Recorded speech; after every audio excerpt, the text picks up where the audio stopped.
Hi everybody, Dr. Valerie Alikakos, your chiropractor and nutritionist. Today I'm going to do a health pearl on coffee.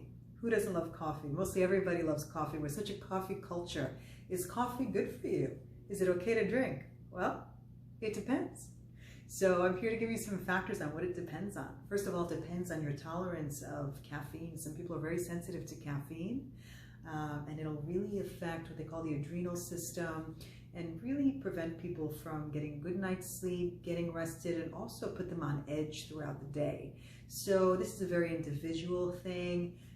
You kind of have to feel it out and see how caffeine affects you. And you can do that, if you're not sure, you can do that easily just by lowering the amount of caffeine. I don't want to say cutting it out right away because coffee does happen to be addictive. Caffeine in general happens to be addictive. And so if we cut it out, if we do have an addiction to it, and it doesn't necessarily mean we have to be drinking a lot of it, we just have to be kind of addicted to it. So when we cut that out right away, sometimes people will have really terrible reactions.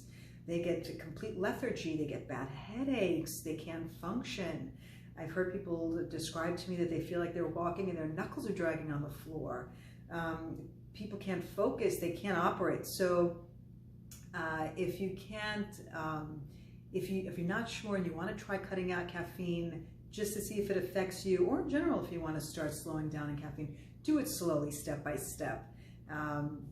Don't be in a rush and just cut it cold turkey because you may face these, unwanted side effects. So check to see if coffee does disturb your sleep and also affects your mood, makes you more on edge. So that's one negative thing that could be happening with coffee. Of course, anything in excess is not good. So if you're drinking 8 cups of coffee a day, that's not good either. And coffee, even though it's made mostly of water, is very dehydrating. By the way, I'm going to get to some very positive things about coffee because I happen to drink coffee too. So I don't want people to tune out and say there's no way I'm cutting out coffee. That's not what this video is about. So I should have said that at the very beginning of the video. So even though coffee is made, vastly of water, it's very dehydrating and it draws out a lot of nutrient in the body. So keep that in mind too. Don't overdo the coffee for that reason because it'll really, get all the get a lot of nutrient out of your body and also a lot of water out of your body, even though you're drinking water. So at the very least, drink some extra plain water or herb by way of regular water, herbal teas, fresh juices, fresh vegetable juices. They contain a lot of beautiful water and don't have that effect of dehydration. If you do drink coffee, like I enjoy coffee, it's important that you look for a few things in your coffee and what coffee you're getting. I know a lot of people go out and get coffee and therefore may not have these options. I grind my own beans in my NutriBullet, and I get a very high quality bean coffee, and it's not a matter of the company, it's a matter of what to look for. So coffee is a very heavily sprayed with pesticides crop. So opting for an organic coffee is very important. So you want to stay away from all those pesticides. These are toxins in your body. And it really is heavily sprayed. So if you're drinking coffee, then that has pesticides in it, you're getting a ton of pesticides. It's a thing that you're doing on a daily basis, sometimes maybe not just once through the day. And think about just the amount of chemical that your body then has to deal with.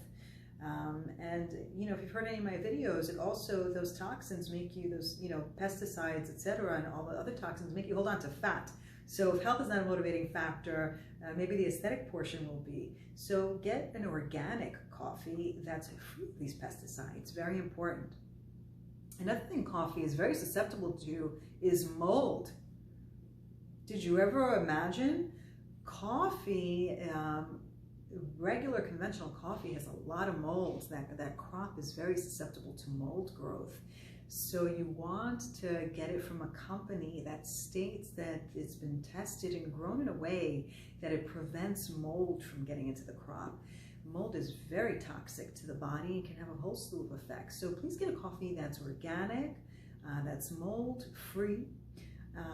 They use certain ways of growing it that will really minimize the mold, and the way they dry it as well. So that's another important factor. I happen to get a coffee that's grown on volcanic ash, so it contains a lot of minerals and it has high antioxidants. In general, coffee is a high antioxidant plant. So it's not to say you should abuse it, because you shouldn't, because it needs to be in balance. Coffee needs to be something in balance. It's not just like eating blueberries or something like that, even though it has a very high antioxidant count. It's also very acidic. A lot of people have a problem drinking coffee because of the acidity. It really bothers their stomach. So if that's the case for you, maybe, it's time to start thinking of some things that you can substitute instead of coffee. Find a nice tea that you like. Again, if you can find a caffeine-free tea, an herbal natural tea would be best. For the same reasons, they do tend to be toward the acidic side and also have caffeine. So if those are troubling you, although I do find that these elements from tea are not as exaggerated as the ones from coffee. So you'll have to feel that out for yourself, but do try, if it bothers you caffeine-wise or in your stomach, try to find alternatives that you can have so you can take place of that beautiful morning ritual, because, it is a ritual. Having cold brewed coffee, it's becoming a thing now, and the reason it's becoming a thing, it has the health factor of being lower in acidity. So it is a way to lower the acidic content of the coffee. So you can cold brew your coffee at home.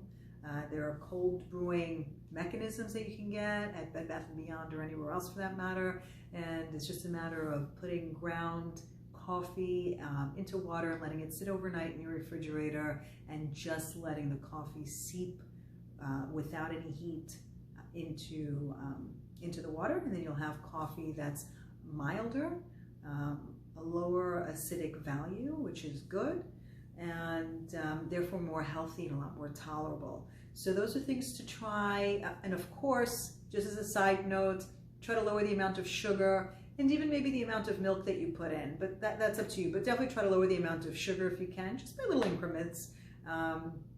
And that's it. I'm not going to push that issue, but I just wanted to give you some more information about coffee, and if it's nutritive, if it's not nutritive, we should avoid it or not. So you can drink your coffee. I recommend you get healthier coffees if you're not getting them yet, and there are healthier coffees out there, and try to follow those guidelines and enjoy your coffee.